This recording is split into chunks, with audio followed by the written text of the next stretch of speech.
waste ultimately.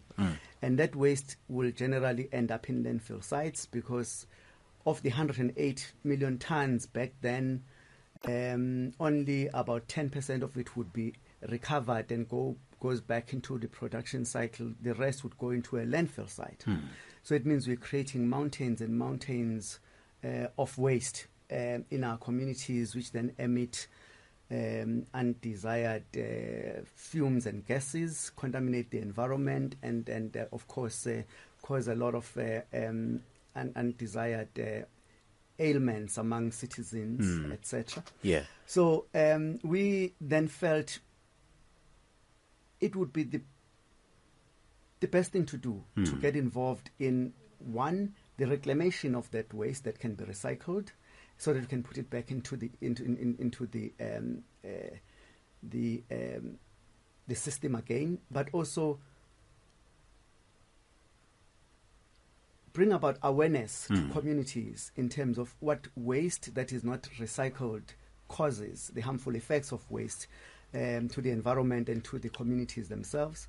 So that's really what the business in a nutshell does. It's all about reclaim waste. We then bring about awareness. We work with reclaimers in many different communities, townships, informal settlements, formal settlements, businesses, etc., where we reclaim waste so that it can be taken back into production cycle to create products that can be reused. We get the concept behind, and of course we call it SMME and business development Wednesdays, because we try to understand where is the money in this. I mean, we always see these 1-ton bags in the townships and you wonder, how is this person making their money? This thing is laying dormant there for months and no one is collecting it. And we understand that there's different players as well. There are collectors, there are donors, and as well there are places where furnaces. Take us through the life of a bottle from when it's picked up and highlight the jobs and the different players there are and where, of course, you make money. Great. Thanks so much. I think it's a good question. That bottle would have, of course, started off as a raw material, a virgin material, which is silica sand, etc. Then they made the first bottle. Now it's lying there because whatever was in the bottle, be it wine, beer, has been consumed. Somebody in a township would then collect that bottle, put it in that bag. Do those people get paid? Who pays them? Sorry to cut in there. I just want to follow the money. Okay. So perhaps a cost for you as a business owner. The gogo in a township, for example, in Cato Manor down the road here, she collects this glass from a tavern or from wherever she finds it, puts it in a bag. She calls people like us who are buyers of the glass. So we buy the glass from them. I see. And we then consolidate the volumes that would be required by a smelter. The smelters really are based in Johannesburg. Yes. So we consolidate the volumes that will be required by the smelter and we ship it off or we transport it to Johannesburg. Then comes your logistics. Yeah, so that's where your logistics comes in. Yes. That's where we sell it and then we get paid and the money gets distributed through the chain. The gogo that collected it in Cato Manor gets a portion of that rand that is made, if it's a rand in a kg. She gets a portion of that rand.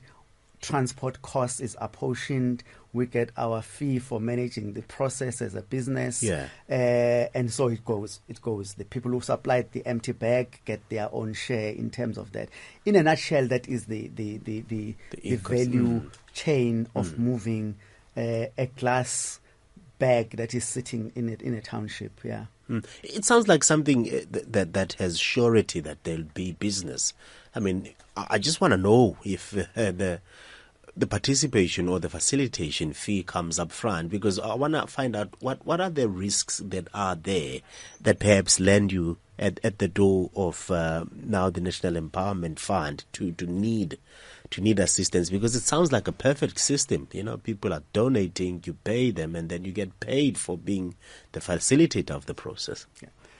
There will, for as long as I think there is human beings who consume products, commodities, You've food, got something to buy. or whatever they drink, they will always be buying. That which we buy as human beings is in a form of packaging, be it in a bottle, be it in plastic, paper, etc. But it is packaged. So the packaging manufacturing industry,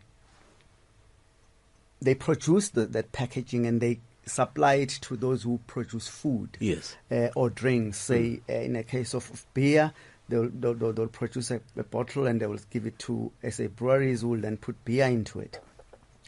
So long as SA breweries is producing beer, a bottle manufacturer will have to make a bottle to supply SA breweries to put beer in it, because there's a buyer, a consumer, which is us on the outside. So there's always that demand and supply. Yes. Now, when there's a demand and supply, it means there's money that flows in. Those who produce bottles get paid by those who buy bottles from them. In this case, it would be the companies that make beer. Maybe to zone into the question that I think you're leading me to, which is the National Empowerment Fund and how we end up with the ERF. Yes. If there is money in the chain, there is money in the chain. And guarantee. But it is not an attractive industry, as you alluded to earlier, because the margins are very, very thin. I see. It's a volumes business. You must move thousands and thousands of tons of glass for you to be able to make money. Yes. But if you do it diligently and consistently, you can live from it. We are living proof that you can. So we built the business from 2017, grew it year on year until COVID-19 hit in 2020. Of course, the business was 100% reliant or dependent on glass. The lockdown was hardest on alcohol consumption. So the bottle manufacturers basically couldn't produce glass, or there was no need for them to produce glass because there was no demand for it because the producers of beer were not buying. So the whole market basically was mothballed for a period of time. 14 months down the line, when we had to pick up our selves again, what's left? It was really devastation all round.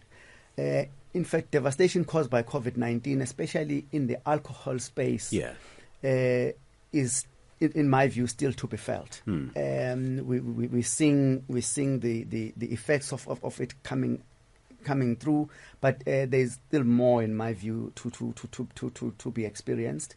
We see the bottle manufacturers themselves; they are strained, or they are taking strain. So there's quite a lot that is happening. So what then happened for us was when we had to come back and resume with business, we had to rethink our strategy. Instead of over-reliance on just one substrate, which is glass, we had to spread our risk